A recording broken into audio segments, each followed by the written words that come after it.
Okay, here we are in the boat, and I'm going to talk a little bit about how I navigate in a boat and various watercraft in Second Life using basically just the tools that they give you in the sim. So we're in a small boat, but it's relatively quick, although it's not terribly nimble, so it sort of behaves like a real boat. And later on I'll show you a large vessel. The rules are pretty much the same. You just also have to be more aware of your size. So we'll get moving, and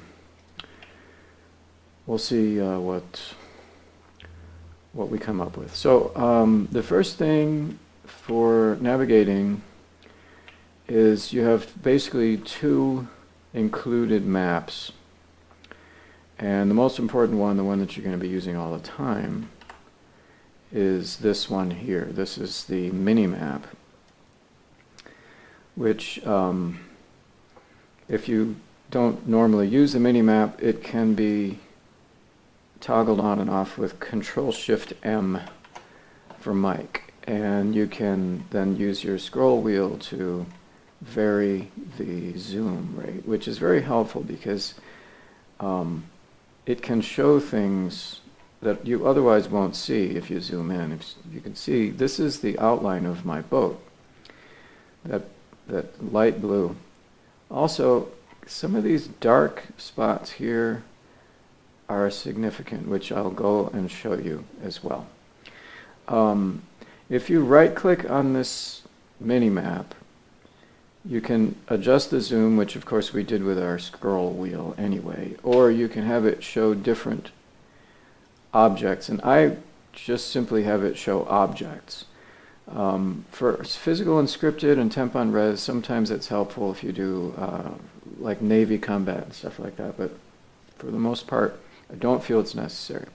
Property lines can be very helpful because it will show you things like band lines and stuff like that.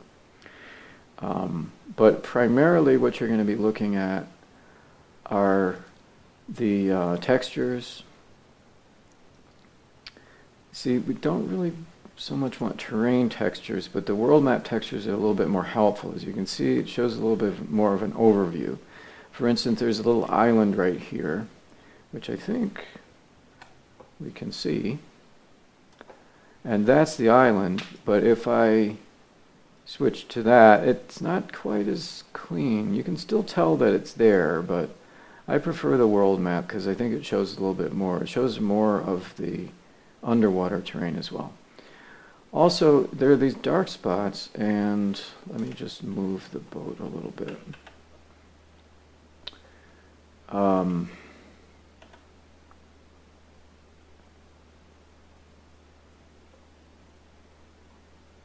Yeah, there's another island here. You can tell the difference between something that's actually poking through the surface, and then the dark spots tend to indicate things that are below the surface, which let's just check now. And so I'll just cam in here, and you can see that right here is a very shallow spot. So if we had a big boat, we would want to be very careful. And that's this white spot right here. That's this, see, this is kind of white. That shows the shallows. Now, what was the dark thing that we passed? Usually dark stuff would be objects.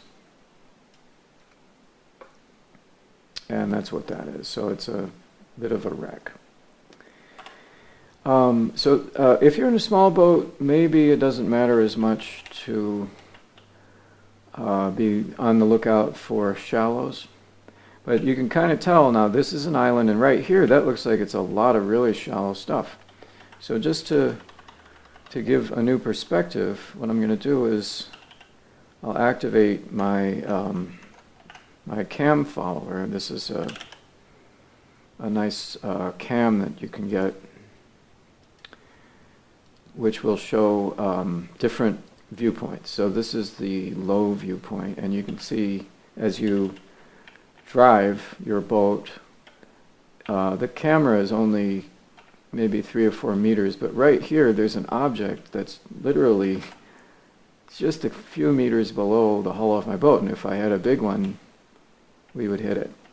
And you can see that it's a black dot on here, and also this is a much lighter color on the mini map, and so you know from that that it's going to be shallow. So we're in the middle of a shoal area, and it all kind of shows up on the mini map, but if we use the terrain texture map, it's not quite as clear. So if we turn that off, we go back to, like, just say mouse look, it's a little harder to see just with visuals. So this is why I like to have this mini map always on. So the other thing for navigating is how far away do you want to be able to see?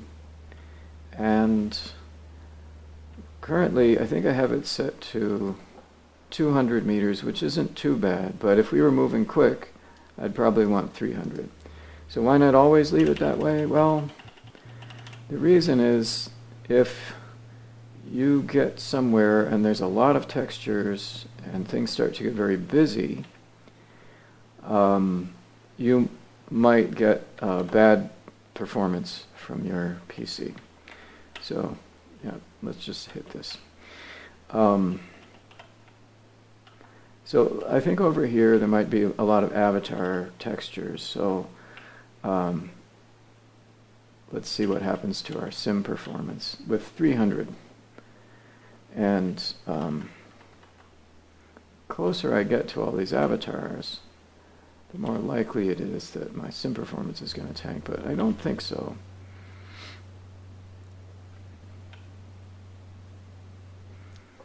So if I zoom in here, I can kind of wend my way through, and I can tell that there's a lot of stuff in the water because it's black, but it's not pointing out of the water. So I'm still safe in my little boat.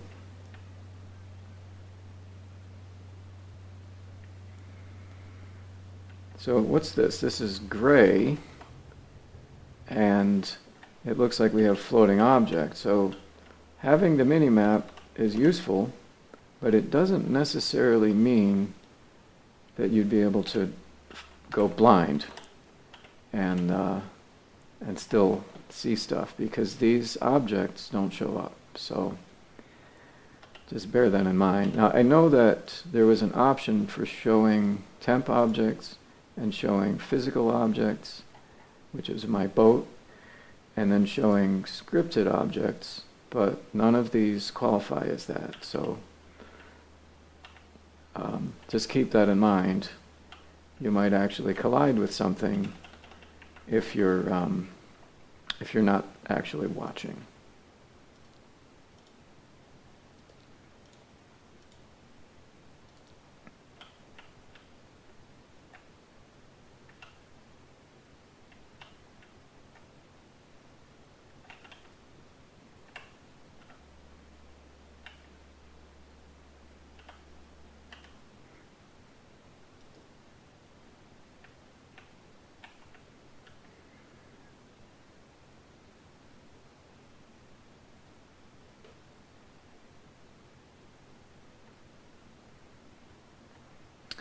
So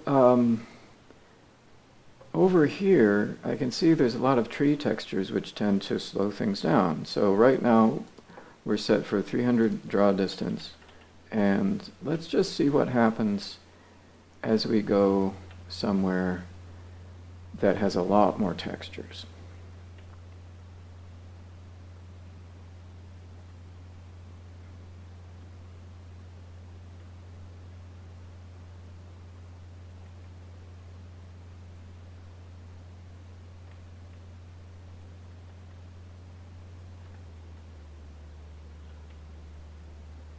So we've taken a little bit of a performance hit, and the closer I get, of course, the more textures have to be rendered. So I think we're still in pretty good shape, but what I tend to do is I get into these areas as I just lower my draw distance a little bit, and then my FPS just went from 60 to 100. So, and it's not, of course, necessary at this point to. Oh, someone just rezzed a houseboat right in front of us. Let's just get out of here.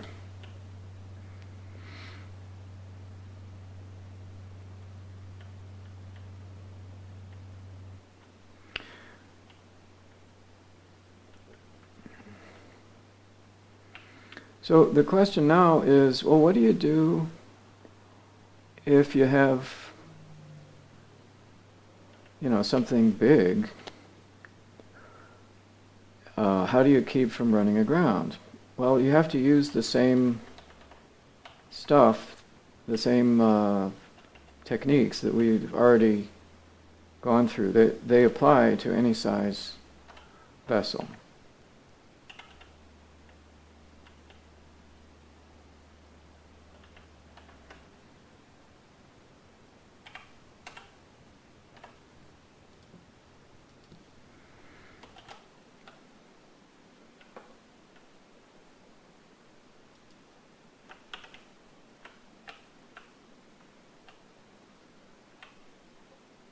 So let's take off the small vessel, and we'll replace it with a very large one.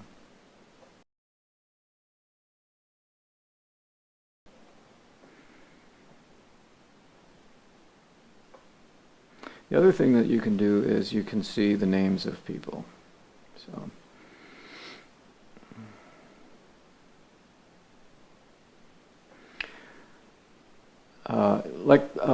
We'll take this vessel and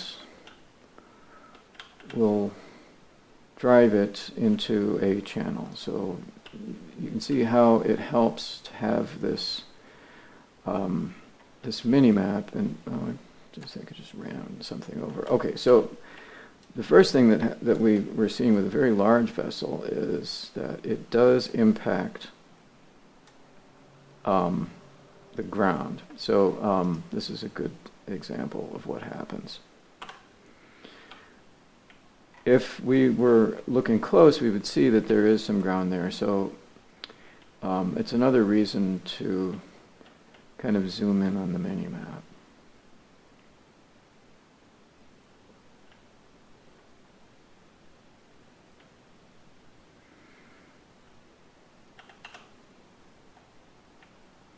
So there's a channel over here, and we're going to attempt to navigate the channel with our large vessel just using input from the mini-map.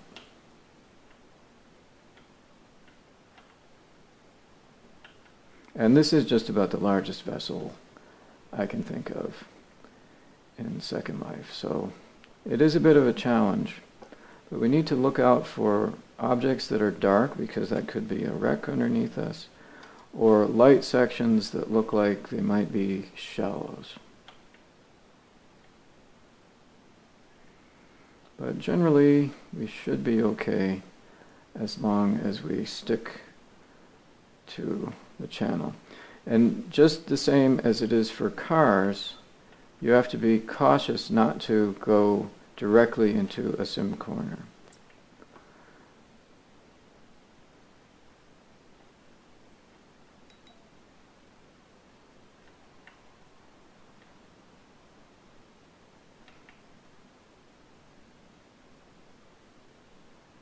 And of course, someone has already figured out that we are doing crazy things, so.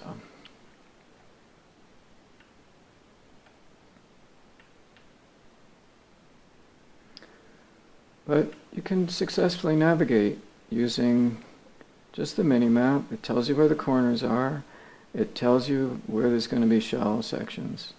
And it doesn't really mean you can't take a very deep draft, very extremely large vessel into smaller channels. It just means sometimes you have to go a little slower.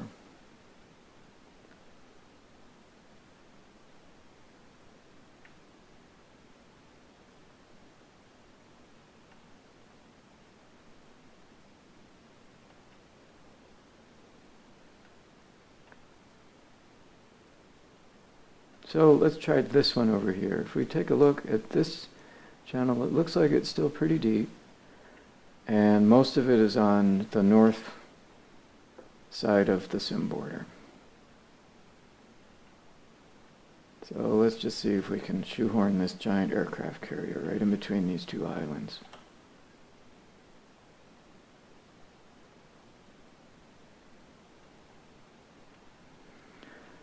Now, if you were driving through a bunch of canals and stuff like that, this is how you do it. You just look for the clear path, you stay away from sim corners, watch out for band lines which show up as red, and then this is how you navigate in Second Life. And whatever speed or whatever size vessel, pretty much the rules are going to be the same.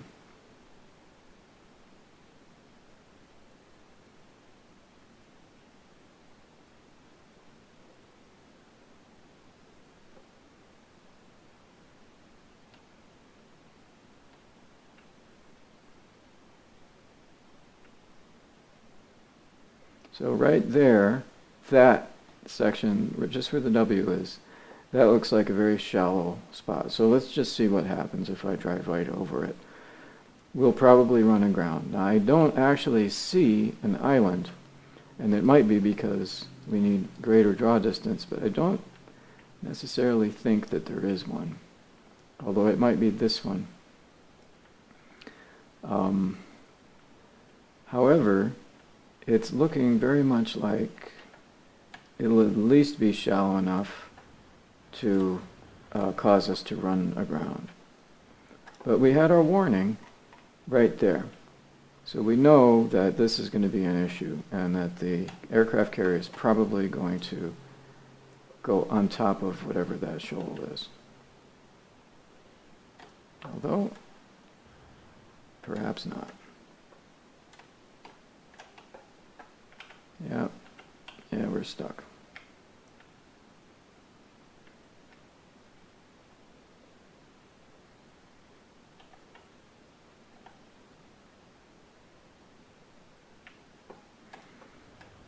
I'm not even sure there was one there.